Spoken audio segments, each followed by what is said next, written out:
believe that in order to know who you are, you need to know where you come from.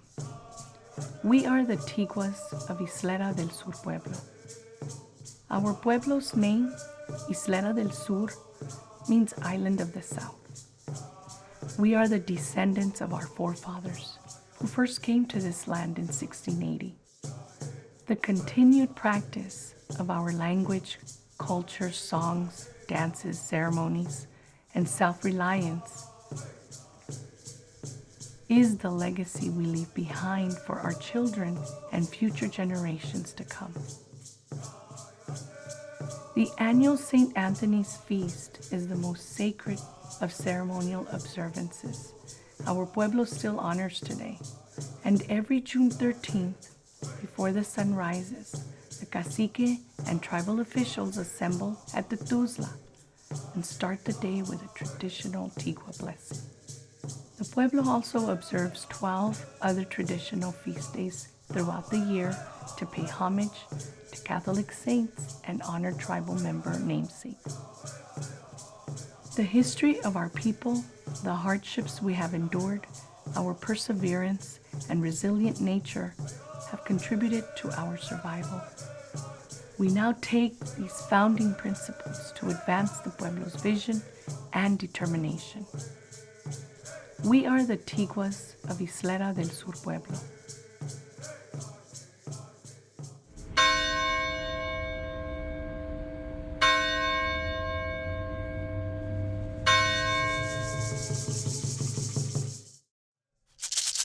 Makuam, Kerimba, welcome. My name is Carlos Hisa. I am the tribal governor of the Isleta del Sur Pueblo tribal nation. My responsibility as a governor, first and foremost, is to the citizens of this pueblo. As governor, I oversee the tribal government, the enterprises, and facilitate the legislative affairs of the tribal council alongside the lieutenant governor. In my capacity as a governor, I promote the pueblo in a manner that embodies culture, quality, partnership, and accountability. My position serves as chief liaison between the government, administration, and tribal council to exercise the executive functions, implement laws, policies, and other actions set forth by the tribal council as a whole. The Isleta del Sur Pueblo is a sovereign nation. Tribal sovereignty refers to the tribe's right to govern itself, define our own membership, manage our tribal properties, regulate tribal businesses, and domestic relations. Throughout our history, our people have had to endure the trauma that has plagued us through centuries of exposure to racism, warfare, violence, and disease. Even federal policy was created to remove, relocate, isolate, in some cases terminate the existence of our people, which resulted in social, economic, and spiritual struggles. Cultural trauma has affected the essence of our community and our tribal people and has created apprehensive attitudes towards outsiders. As Pueblo people, we are driven and inspired by the sacrifices and legacies left behind by the Tigua nation builders of the past. We honor their teachings and are mindful of the threats that undermine our cultural values and center our work on improving the quality of life for the generations of Tiguas to come. Our unwavering spirit is behind every successful gain in our history, whether it is our success in business development or excellence in government. We have set a path forward that our ancestors would be proud of.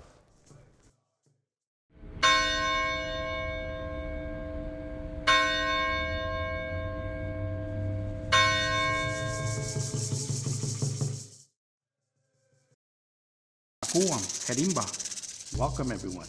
My name is Rick Quesada and I'm the Director of Cultural Preservation for Isleta del Sur Pueblo. I am honored to be with you today to share a little bit about our tribe with you to help give you a better understanding of who we are as Pueblo people.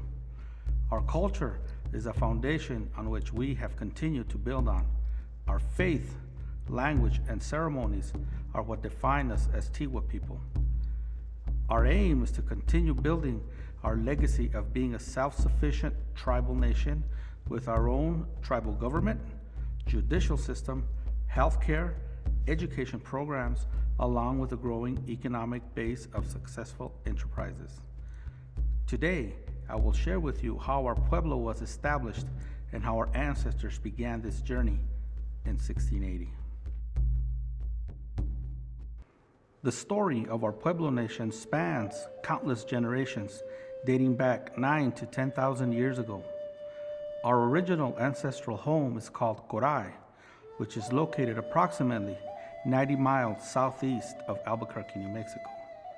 After many years of drought, our ancestors abandoned Coray and resettled with our sister pueblo of Ysleta, which is located south of current-day Albuquerque, New Mexico. Our pueblo's name means Islands of the South. Isleta del Sur is the southernmost pueblo of the Pueblo nations. We are one of 20 pueblos that are located from northern New Mexico to El Paso, Texas. We traditionally were an agricultural people.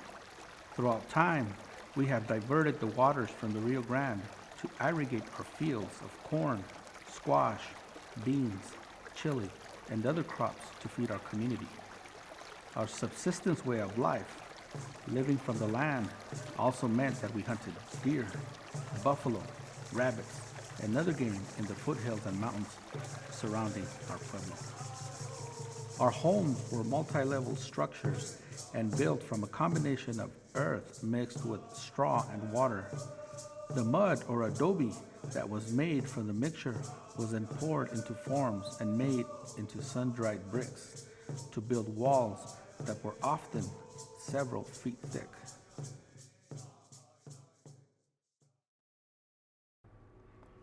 Our homes kept us warm in the winters and cool in the summers.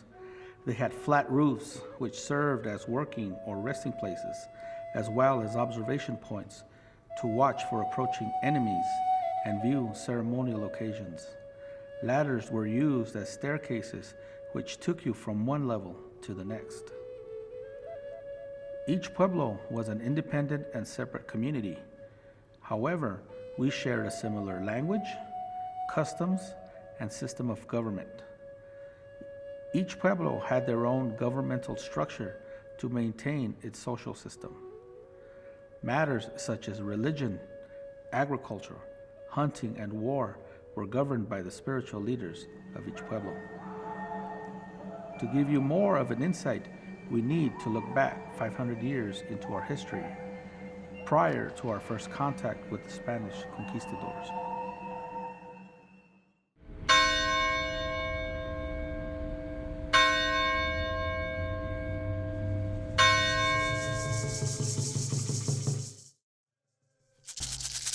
Throughout time, our ancestors lived in harmony with the land and our tribal neighbors, up until a pivotal point in our history when we had our first encounters with the Spanish conquistadors.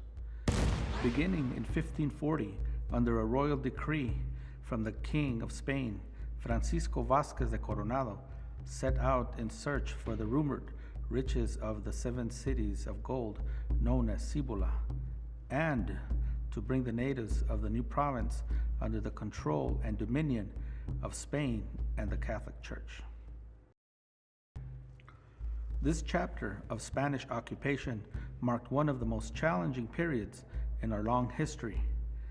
During the occupation of our ancestral homelands, the Spanish made sure that a Catholic church was built in the heart of each Pueblo community in order to keep control of each Pueblo. This period of our history is well documented by both the Spanish, whose friars kept thorough records in order to report back to their king. In our oral tradition, our history was passed down by our elders in stories from generation to generation. During this period of Spanish occupation, our ancestors had to speak our own language in private for fear of retribution. We had to secretly carry on with our own traditional ceremonies, late at night and far away from the watchful eyes of the Spanish. After 140 years of Spanish rule and authority, our Pueblo ancestors rose up and revolted. And in 1680, our sister Pueblos of the north, under the leadership of Pope, a shaman and leader from the Pueblo of San Juan, forcefully evicted the Spanish military and religious leaders from the New Mexico territory in what is known as the Pueblo Revolt. As the revolt grew in strength from pueblo to pueblo throughout the entire territory, the Spanish narrowly escaped, staying one step ahead of their pursuers. Being totally outnumbered and facing annihilation, the Spanish had no choice but to flee the Pueblo territory and retreat south toward safety into El Paso del Norte. When the Spanish came into what is now known as Albuquerque, they captured as many people as they could from the Pueblo of Ysleta and used them as hostages and human shields in order to exit the territory safely. This act of desperation and forced migration of our ancestors south into El Paso is known as the Jornada del Muerto, or Journey of the Dead. This period in our history marks a new chapter for our people and the beginning of a long and challenging period which isolated us from our families from the north and took us away from our homes, our lands, culture, and the way of life. In the 300 plus years following the Pueblo Revolt of 1680, we, the people of Ysleta del Sur Pueblo, have not only endured, but are prospering by continuing to walk in the footsteps of our ancestors.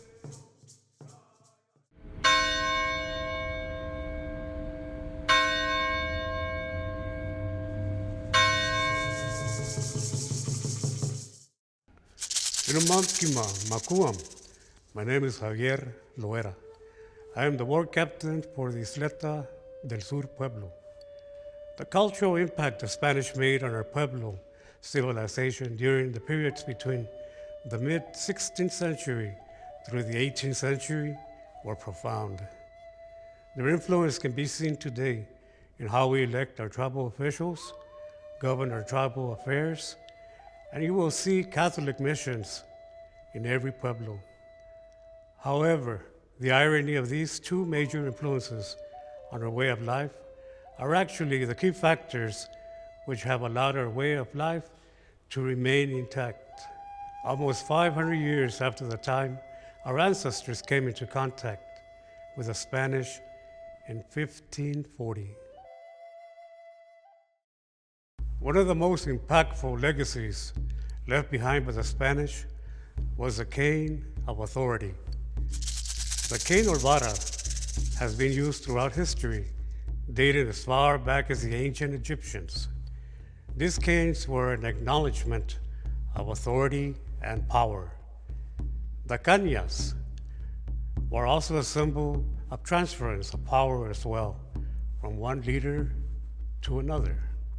When the Spanish first came into contact with our people, they found a Pueblo society living in communities, exercising a governmental system that they understood and that was very similar to their own. So with the Spanish came their system of governing, which was embodied into the symbolism behind the cane, also known as the vara. In 1620, the first canes were introduced to each pueblo by King Philip II of Spain, requiring our pueblo to elect a governor, lieutenant governor, and officers to carry out the affairs of the pueblo. This system allowed the Spanish to simplify their control by only having to deal with one leader from each pueblo, instead of a group of leaders representing different factions within the same tribe. This system of government, whereby officials were elected by popular vote without interference of the crown or the church, still exists to this day.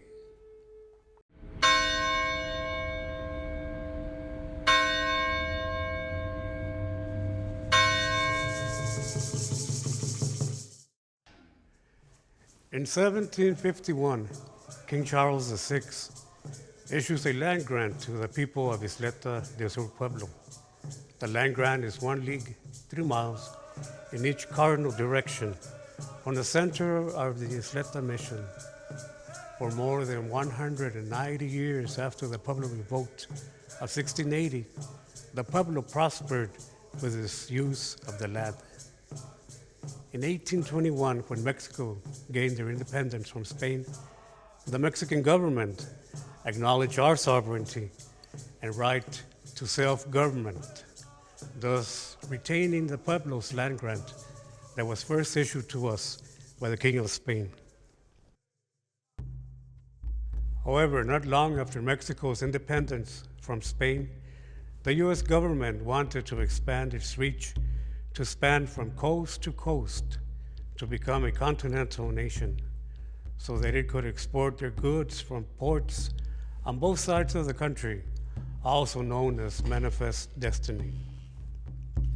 So began the Mexican-American War, which only lasted 1 year and 9 months, from 1846 to 1848.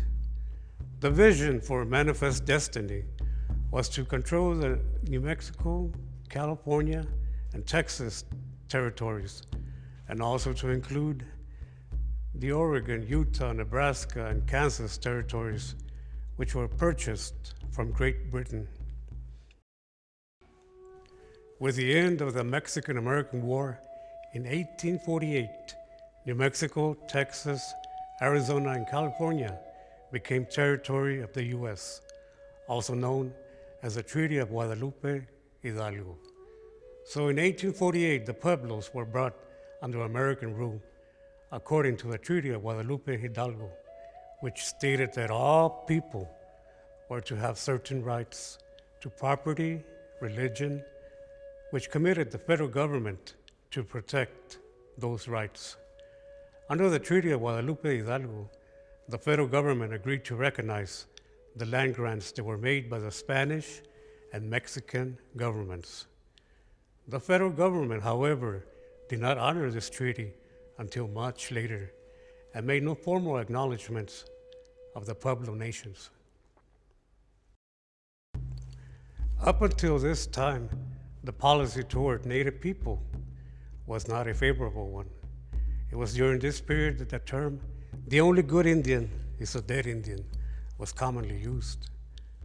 The policy of dealing with Native people throughout the country that was being followed by both the political and the military was a complete failure.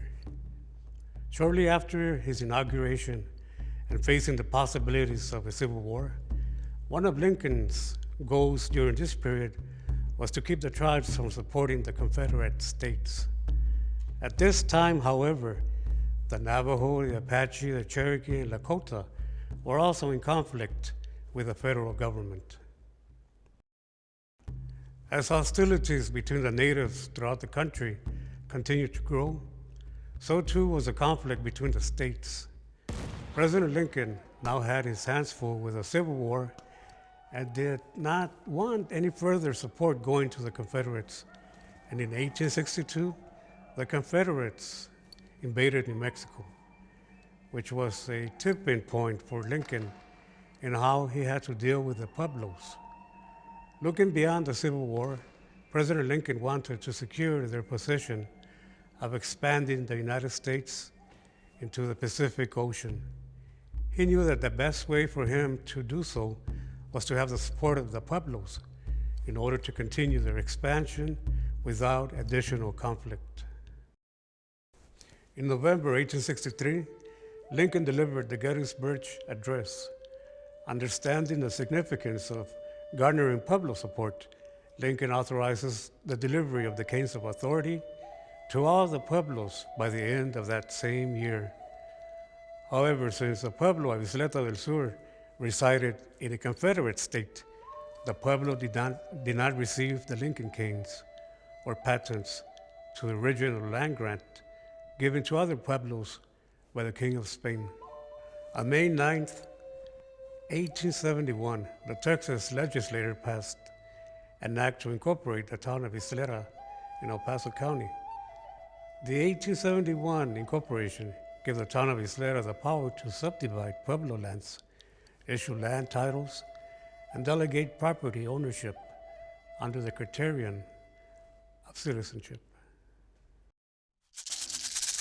The 1871 Ysleta Incorporation excluded the Tiwas as American Indians, from participation in the emerging political economy. To this day, the Pueblo governor is entrusted with the same cane of authority that was first given to our ancestors by the King of Spain as a symbol of sovereignty and governance. As per time-honored tradition, officials are also elected every December 31st. And on January 6th, the day of the Santos Reyes, Three Kings celebration, the newly elected tribal governors and tribal council officially assume power to govern the Pueblo for the forthcoming year.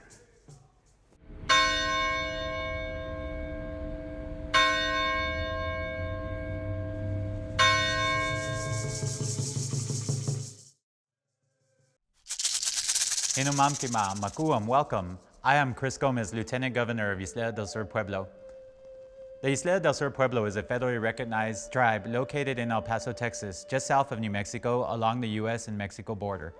Established in 1682 by our Antigua ancestors, our pueblo is situated within the sprawling metropolitan expanse of both the cities of El Paso and Socorro.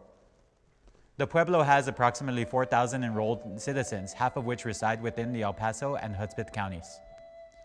Our mission is to promote self-sufficiency, improve the quality of life, and preserve the cultural identity for our pueblo. Our pueblo's government's framework rests on the principles of stewardship and service to its citizens. The government and its officials have a fiduciary responsibility to its tribal citizens and deploys programs and services aimed at promoting self-sufficiency, improving the quality of life for our pueblo citizens and families, while preserving our cultural identity. The Tribal Council is the governing body of Isla del Sur Pueblo, exercising all inherent governmental power, fiscal authority, and tribal sovereignty as recognized in Sections 101 and 104 of the Isla del Sur Pueblo Restoration Act, passed on August 18, 1987. As the governing body, the Tribal Council passes laws, approves budgets, and sets the overall strategic and legislative direction for the tribal government.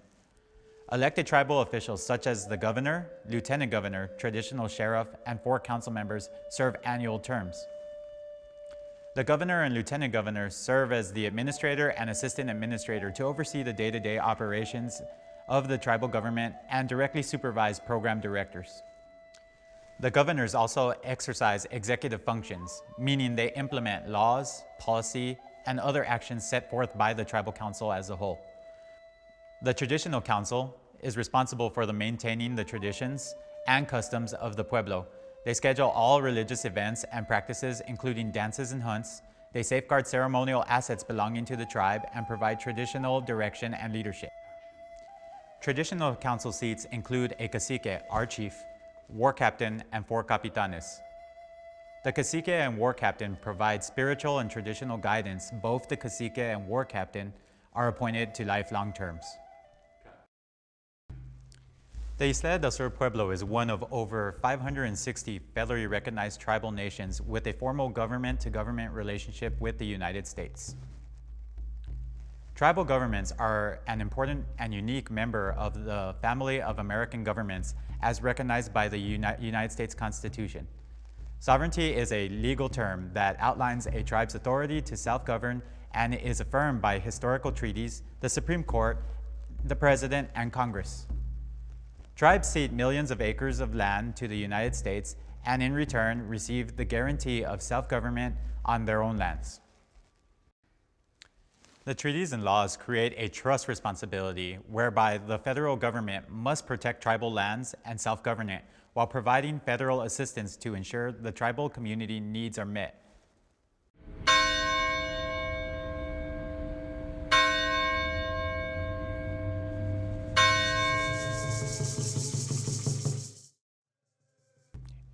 Our pueblo's governmental structure is rooted in 6 core strategic functions: administration, community and economic development, health and human services, tribal court and records, public safety, and quality of life.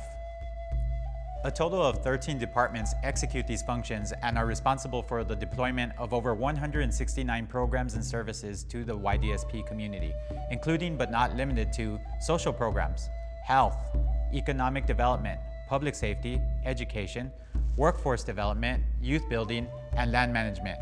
The Pueblo government also maintains a variety of infrastructure, including housing development, roads, and public buildings. Funding to support the Pueblo's tribal government averages $29 million annually and is derived from a number of revenue sources, including federal and state contracts, grants, and tribal funds. Our budget allocations prioritize direct services, which include programs for healthcare, education, elders' utilities, daycare, and social services, for example. Over half of all grant revenue is from federal agencies, and an average of 70 grants are managed in a given year. The tribal government is a prime employer for tribal members. On average, the government's workforce consists of 200 employees, where 65% are represented by tribal members. Administration. The Departments of Finance and Tribal Operations execute the Pueblo government's administrative duties. Finance and tribal operations provide government program oversight, grants management, and budget services.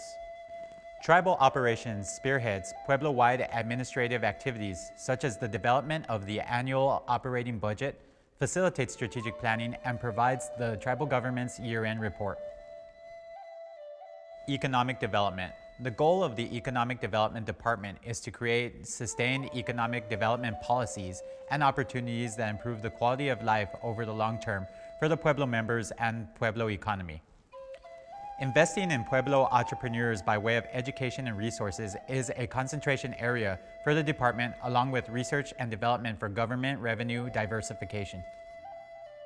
Health and Human Services. Our health and human services professionals are fully committed to the physical, emotional, and spiritual well-being of our citizens. Housed in the heart of the community, our clinic offers a range of services and access to healthcare in an atmosphere of respect, dignity, and cultural sensitivity. Our healthcare team is devoted to promoting wellness on the grounds of improving the quality of life and overall well-being of the Pueblo community.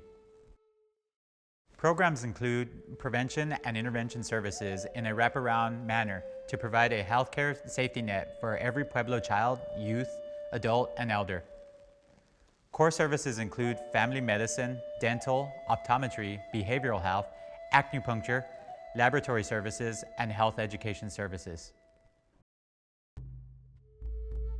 Tribal Court and Records. The Tribal Court provides a venue for petitioners to request legal remedy or redress of grievances for adjudication, and to dispense justice in accordance with the Pueblo's Code of Laws.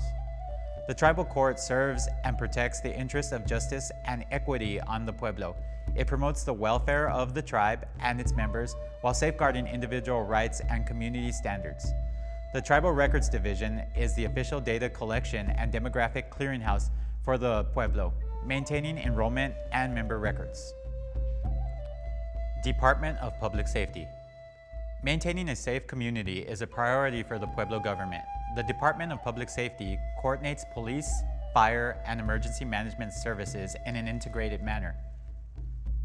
Our tribal police enforce the Pueblo's Code of Laws and provides law enforcement services to its citizens and visitors, while our fire program concentrates on fire prevention activities and building a volunteer response team, and our emergency management personnel coordinate emergencies and disasters through preparation, mitigation, response, and recovery efforts.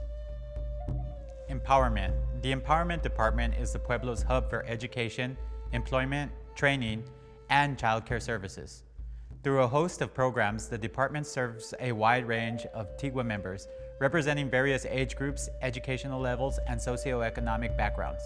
The department administers a wide array of adult, youth, and early childhood programs such as pre-K, tutoring, post-secondary scholarship assistance, TIGWA language courses, employment skills training, job placement services, financial literacy, and income tax assistance.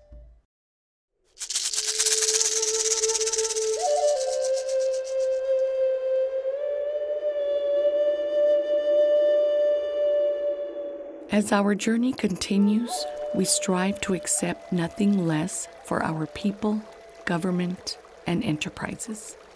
As Tiguas, we are united in a rich and enduring historical and cultural legacy that we must transfer generationally in the spirit of preservation. Our path forward is rooted in sustainable values such as hard work, discipline, community, and sacrifice.